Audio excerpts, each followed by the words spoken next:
Tiffany না আসায় বাড়িতে ঝামেলা থাকে। পূরবী বলে এই শুভটা চলে গিয়ে না এত বড় একটা ঝামেলা সৃষ্টি করেছে বলার নয়।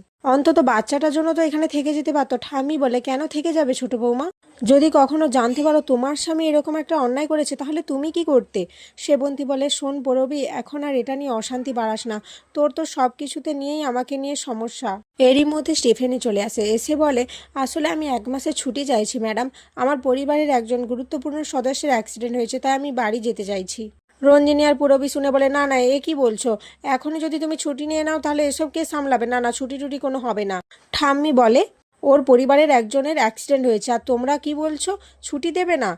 তোমরা কি আদৌ মানুষ?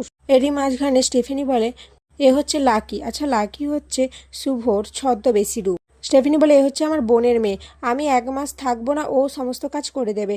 সেবন্তী বলে কিন্তু আমরা জানি না শুনি না একে রেখে দেবো? স্টেফেনি তুমি এটা কি করলে বলো তো? তখনই মোহনা বলে ওঠে আরে আন্টি আপনি চিন্তা করবেন না, সব কিছু আমি সামলে নেব। রঞ্জিনী আর পূরবী মোহনাকে এক সাইডে নিয়ে গিয়ে বলে এসব তুমি কি বলছো? এই বাড়িতে কত কাজ আছে জানো? তোমার মাথা ব্যথা ঠিক আছে তো? তখনই আদি এসে সেবন্তীর পায়ের কাছে বসে পড়ে আর কান্না করতে থাকে। বলে মা আমি পারলাম না শুভকে আটকাতে। ও ইন্ডিয়া চলে গেছে মা, এখন আমি কি করব? তখনই ঠাম্মি বলে ওঠে এটা তো হওয়ারই ছিল দাদু ভাই। তুমি যে অন্যায়টা করেছো তার উপর তুমি কি আশা করো শুভ এখানে থাকবে? আর তাছাড়া তুমি শুভকে মিথ্যে বলেছো, তুমি ওকে সত্যিটা জানাওনি। ও তো খুব কষ্ট পেয়েছে। লাকিকে দেখে আদি এগিয়ে আসতে থাকে। শুভ ভাবতে থাকে এ কি চিনে ফেললো নাকি? সেবন্তী বলে আচ্ছা রঞ্জিনী, একে মুখটা চেনা চেনা লাগছে না? রঞ্জিনী বলে না না, কোথায় চেনা চেনা লাগছে, কবে দেখেছি সেটাও মনে পড়ছে না, এ একদমই আলাদা। এরপর সেবন্তী বলে আচ্ছা ঠিক আছে, তোমরা তাহলে কি ঠিক করলে, একে রাখবে না আমরা না বলে দেবো? তখনই ডোনা বলে ওঠে না মা, একে এখানে রেখে দিন, কারণ আমরা এত কাজ করতে পারবো না। এরপর সবার রাজি হয়ে যাওয়াতে শুভ সরাসরি রান্নাঘরের দিকে চলে যায়, যেটা দেখে রঞ্জিনী বলে এ কি, তুমি কি করে জানলে আমাদের বাড়ির রান্নাঘর ওইদিকে? শুভ মনে মনে ভাবতে থাকে যা, এখনই কি ধরা পড়ে যাব নাকি? না না, কিছু একটা ম্যানেজ করতে হবে।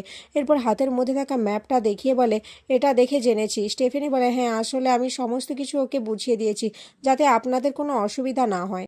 এরপর কেশব লাকির কাছে এসে খুব শান্তভাবে বসে থাকে। তখন সবাই দেখে বলে বাবা, কেশব যে একেবারে শান্ত হয়ে বসে রয়েছে, কি ম্যাজিক করলে লাকি? এদিকে আদ্রিত ইন্ডিয়া যাবে বলে পাসপোর্ট সমস্ত কিছু রেডি করছিল, নিজের জামা কাপড় গোছাচ্ছিল। ঠাম্মি তখন বলে তুমি কোথাও যাবে না দাদুভাই, যে চলে গেছে সে নিজের ইচ্ছেই আবার ফিরে আসবে। আর তাছাড়া তুমি যে অন্যায় করেছো তারপরেও তুমি ওকে কেন বারবার আটকাচ্ছ? ঠাম্মি বারবার না বলাতে আদ্রিত আর কিছুই করতে পারে না, সে কান্না করতে থাকে আর বলে আম সরি শুভাম সরি। এদিকে কেশবকে কোলে নিয়ে শুভ বলতে থাকে এই তো কেশব, তোমার মা চলে এসেছে আর তোমার কোনো কষ্ট হবে না। আর এখানেই আজকের পর্ব শেষ হয়েছে।